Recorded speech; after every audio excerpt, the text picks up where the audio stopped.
Minute podcast is brought to you by Benchmark Radio. In today's short, we're exploring Ukraine's use of US and British missiles to strike offensively into Russian territory, a major escalation in the war. With many countries vying for stronger eco-political positions by proxy, is this a strategic move or a petty escalation by the current administration, turning the peaceful transfer of presidential power into a flipped chessboard in regards to foreign relations? All right, let's dive into something pretty major happening in the Russia-Ukraine war.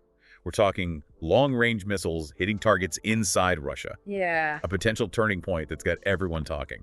it really is. And the timing of it all is fascinating, isn't it? Oh, absolutely. I mean, with the U.S. leadership transition and everything. Yeah, definitely raises questions. About the motivations and the consequences, all that. For sure, for sure. We're going to be looking at some reports and analyses from Al Jazeera Great source. to really unpack this whole situation. Yeah, Why did the U.S. allow this escalation now? right. What does it mean for the conflict going forward? You know, all those big questions. Well, a key aspect here is Ukraine's reliance on Western weapons. Right. And we're not just talking about any weapons, these are advanced systems. Right.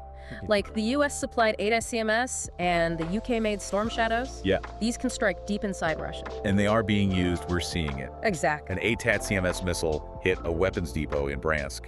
And there are reports of Storm Shadow missiles being used elsewhere Inside Russia. within Russia's borders. Yeah.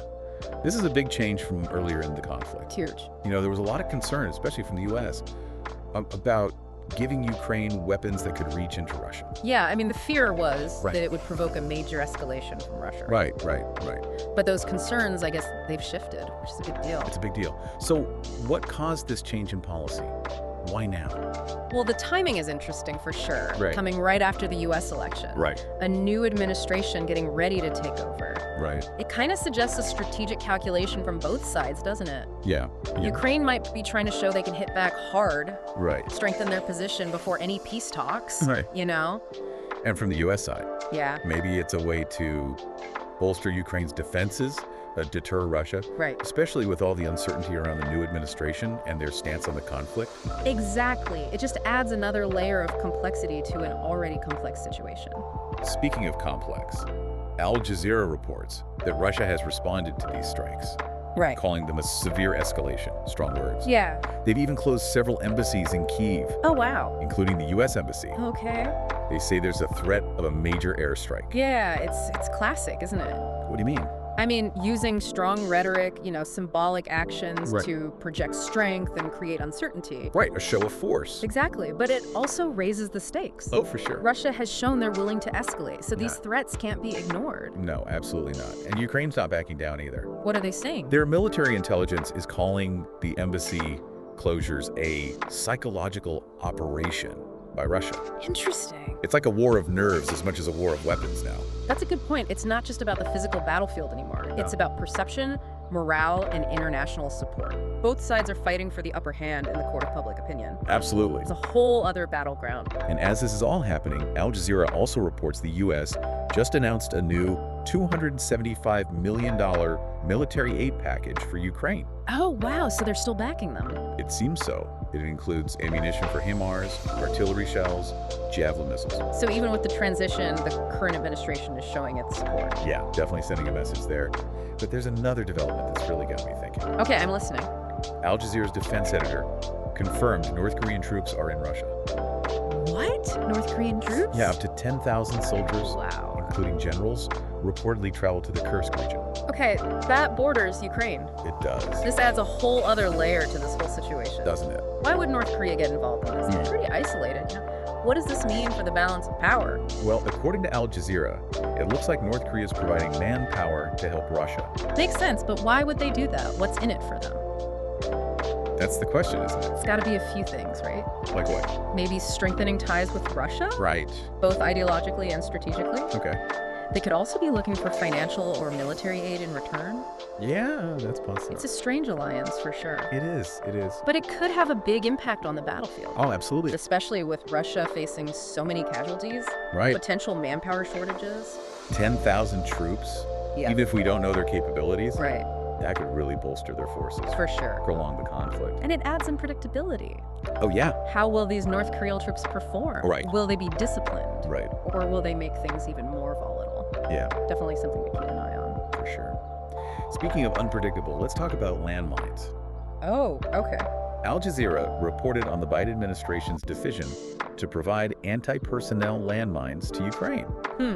That's controversial. It is very much so. Yeah. It's drawn a lot of criticism from humanitarian organizations. Yeah, I mean, using landmines is a sensitive issue. Right. They're dangerous to civilians, Yeah. even long after conflicts end. Right. It's a decision with potentially huge consequences. The international campaign to ban landmines, Yeah, I've heard of them. they call the decision unconscionable. Wow. They argue it'll have a devastating impact on Ukraine's people. Yeah, They point out Ukraine's already one of the most heavily mined countries in the world. because of the fighting. Yeah, exactly. Adding more landmines just makes the situation worse. They make a good point. Yeah. Landmines don't discriminate. No. They can stay active for decades. Right. Turn huge areas into death traps. It seems like a desperate measure It does, yeah. with potentially terrible long-term consequences for Ukraine. Yeah, it shows the tough choices facing world leaders in this conflict. Right. Balancing immediate military needs with long-term humanitarian concerns, it's not easy. It's not. There are always unintended consequences. So let's recap. Ukraine's launching long-range missile strikes deep into Russia. Right. Russia's responding with threats and shows of force. Yeah. North Korean troops are entering the fight. Right. And then there's the controversial decision to give landmines to Ukraine. A lot going on. It's a lot to take in. It It is. feels like we're at a turning point in this conflict. Yeah, definitely a critical juncture. And with the U.S. leadership transition coming up, the stakes are incredibly high. Absolutely. The decisions made in the next few weeks and months could really shape the future of this war and how it impacts the world. And on that note, we'll delve deeper into those potential scenarios and what they might mean for the conflict. Looking forward to it. Thank you so much for listening this far. This episode is brought to you by Prive Guru, your gateway to private flights for both personal and corporate travel. Don't miss out. Follow them on Instagram for the latest updates on upcoming flights and exclusive travel itineraries. Your next adventure awaits. Welcome back. Picking up where we left off, Yeah. the events we've discussed so far Far. kind of point towards a potential crossroads in this war. Okay, I see what you mean. On one hand, you've got these escalatory moves, like the missile strikes and the landmines. Right. But then on the other hand, you've still got this possibility of peace talks. It does feel like both sides are trying to position themselves Yeah. before even thinking about negotiations. Exactly. Ukraine wants to show they can fight back, inflict damage. Right, emboldened by the Western weaponry. Exactly. They want to change the dynamics on the ground before any talks even start. And Russia's trying to project strength, control. Right, through warnings, potential shows of force. Almost like they're trying to deter further attacks. Yeah. But also maintain leverage for negotiations. Exactly. But here's where it gets really tricky. Okay. We've got this escalation happening at the same time as a U.S. leadership change. Right. The new president's approach to this conflict. It's a big unknown. Huge unknown. It adds a whole other layer of complexity. Will they continue the military aid? Yeah. Will they push for negotiations? Right. Or will they go in a completely different direction? Those are the big questions. Million-dollar questions. And the answers will have a huge impact on how this war goes. Okay, so let's explore some scenarios. Yeah, good idea. What if the U.S. keeps up its strong support for Ukraine? Okay, so including the advanced weapons systems. Right. Well, in that case, Ukraine might feel emboldened to keep going on the offensive. Right. Maybe even push further into the territories held by Russia. Which could lead to what? Well, it could lead to a longer conflict, with Right. Russia digging in, Yeah. maybe even responding with even more force. So we could be looking at a long, drawn-out stalemate. A stalemate, yeah, with a lot of casualties. Not a good outcome. Not good at all. Okay, let's flip it. Okay, What if the new administration scales back support for Ukraine? all right. And maybe even pushes for a negotiated settlement. Right, exactly. Well, that could shift the balance of power pretty dramatically. So, Well, without enough resources, right, Ukraine might have to make concessions yeah. they wouldn't normally consider. So it could lead to a settlement that favors Russia. It could, yeah, not ideal. So either way, it sounds kind of lose-lose. It's tough, yeah. Either prolonged fighting or an unfavorable peace. Right, so is there a middle ground here? Maybe. What if the U.S. provides some support, Okay. but also pushes for negotiations? That's a possibility, a more balanced approach. But would it work? Well, it depends on a few things. Like what? Well, are Russia and Ukraine willing to negotiate in good faith? Okay, that's one. What about support from the international community? Right, of course. The actions of the new U.S. president? Yeah, that's the wild card. It's a very delicate balancing act. So we've got a lot of unknowns still. We do. But thinking about these scenarios, Yeah. it's important to remember the human cost of this war. Absolutely. Lives are being lost, families torn apart. And the longer it goes on, The worse the humanitarian crisis you becomes. can't forget that. No, we can't. Okay, so we've talked about these scenarios. Right. What about the rest of the world? The international community. Yeah, how are they reacting to all this? Well, there hasn't been widespread condemnation of Ukraine's missile strikes. Okay, Most nations seem to get why Ukraine's defending itself, right. but that doesn't mean they fully support an escalation. And those rising oil prices. Yeah, that Al Jazeera reported. It shows there's global unease about the situation. Right. Nobody wants to see this war spiral out of control. So where does diplomacy come in? Well, that's crucial now. Okay. The international community needs to find a peaceful resolution. But how? That's the question. I mean, it's so complex. It is. There are so many competing interests. It feels daunting. It's challenging, but not impossible. Okay, so you're saying there's still hope. There's always hope, Right. but it needs action, not just words.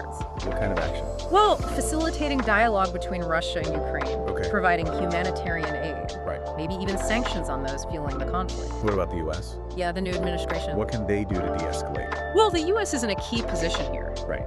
Their decisions will have a big impact. But with this new president, so unpredictable. It's hard to say what they'll do. But couldn't that unpredictability be an advantage? You mean like a fresh approach to diplomacy? Yeah, breaking from old patterns. It's possible, a risky gamble, but maybe worth considering. And it's not just the U.S., right? No, other countries need to step up too. Especially those with influence over Russia. Exactly, they need to play their part. So, bottom line, what have we learned from all of this? Well, the situation's fluid. Right. There are no easy answers. Okay. The next few months will be key. As the new administration settles in, And as things on the ground keep changing. so we need to stay informed, Absolutely. analyze the information, Right. talk about the implications of this conflict. Because the decisions made by leaders Yeah, and the actions taken by individuals, right. they will decide the fate of Ukraine They're people. and the world. You know, going through all of this, the escalating tensions, the missile strikes, the talk of peace talks, the international community's role, Yeah. there's one thing that keeps coming back to me. What's that? It's how much Ukraine depends on Western weapons now, Oh, yeah. especially from the US and the UK. Right, right. Al Jazeera's reports really highlight that. Yeah. And it's clear these weapons are making a difference on the ground. Oh, absolutely. But it makes you think about the long term, Yeah, the long-term implications for sure. especially with the US leadership change coming up. Right, We've right. talked about how the new president's stance on Ukraine is still a big unknown. Question mark, yeah. What happens if they reduce military aid Yeah. or even stop it altogether? It's a real possibility, and it's a risk for sure. What would that mean for Ukraine? Well, they've built their defense strategy around these Western weapons. Right, the long-range strikes, the air defense. Exactly. Without that support, it'd be much harder to hold off Russia. So even if they keep their current positions, Right. their future really depends on the West. To a large extent, yeah. It's not just the weapons themselves, is it? No, it's the financial aid, the humanitarian help, Right. the diplomatic pressure the West can put on Russia. It all matters. A united front is what Ukraine needs.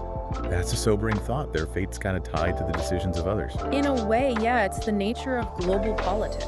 Underscores how interconnected the world is Absolutely. and how complex modern warfare is. This isn't just two countries fighting. Well, It's alliances, global interests, ripple effects, way beyond the battlefield. it's a lot to process, I gotta admit. Yeah, this heavy stuff. Makes you feel uneasy. But that's what these deep dives are for, right? I guess so. To look at these tough issues, try to make sense of a world that's always changing. Right. Even if we don't have all the answers. Yeah, by examining the different sides of this conflict, Yeah. the potential outcomes, the forces at play.